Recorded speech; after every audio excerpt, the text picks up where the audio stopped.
Jake was our first child.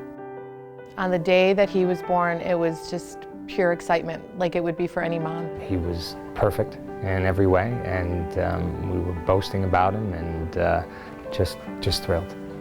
There were no complications that were expected, and there were none as of that time. We had no idea that there were going to be any problems with Jake when he was born. It was probably about 2 months after he was born. I would compare with friends, and his eating was not good. He slept an enormous amount. I had gone to the doctor and I was told the usual, you're just a neurotic first-time mom. I just knew something was wrong, and it was on a Saturday. It was December 14th. We drove over to the pediatrician, and the pediatrician listened to him, and what they said they detected was a galloping heartbeat, which is very hard to detect. We got very lucky with the doctor that they were able to find this. They sent us down to the hospital, and you know it's a problem when the doctors are waiting for you and they're willing to skip registration.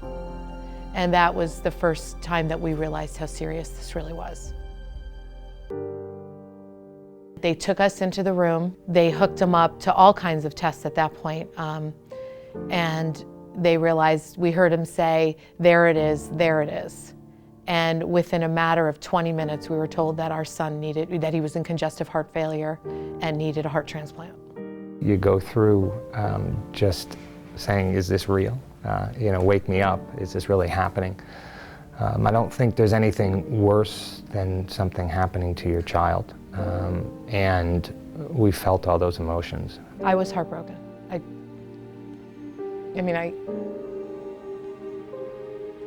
It was not anything I expected to hear.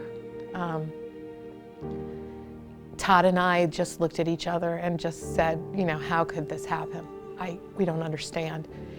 This was not anything that we thought was a possibility. When you have your first child, you don't expect to hear words like that.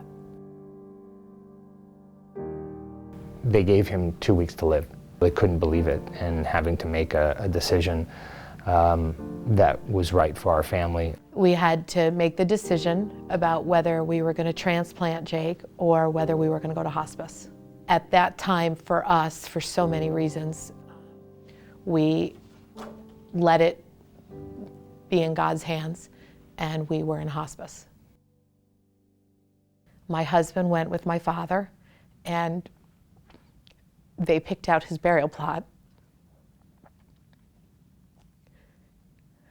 And we made the final arrangements, went into the hospice center, and they, at that point, take them off of all medications. And he, after a couple days or so, it was a miracle in that he started to eat again. And it was one of those things where you want to believe that's happening, but you don't know if it's truly happening because you're in your own world and you want things to happen. But we started stacking his formula cans against the window. And at some point we looked and they were really stacking up, and he was always hungry. And my OB came and he said, Amy, this boy's not dying, get him back to the hospital. What ended up happening there was part miracle and then part medicine. And that's what we thank the American Heart Association for, because there was a medical study that Jake became eligible for.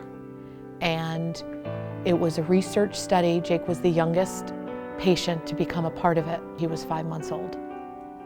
And then when he was fitted with his pacemaker, it was 1 month before his first birthday, which ultimately saved his life.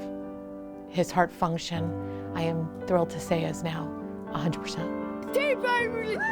He is now 9 years old, and he is the most active, vivacious, exuberant boy, all boy, that you could ever meet. I feel like I'm a normal kid, and I am always treated like a normal kid.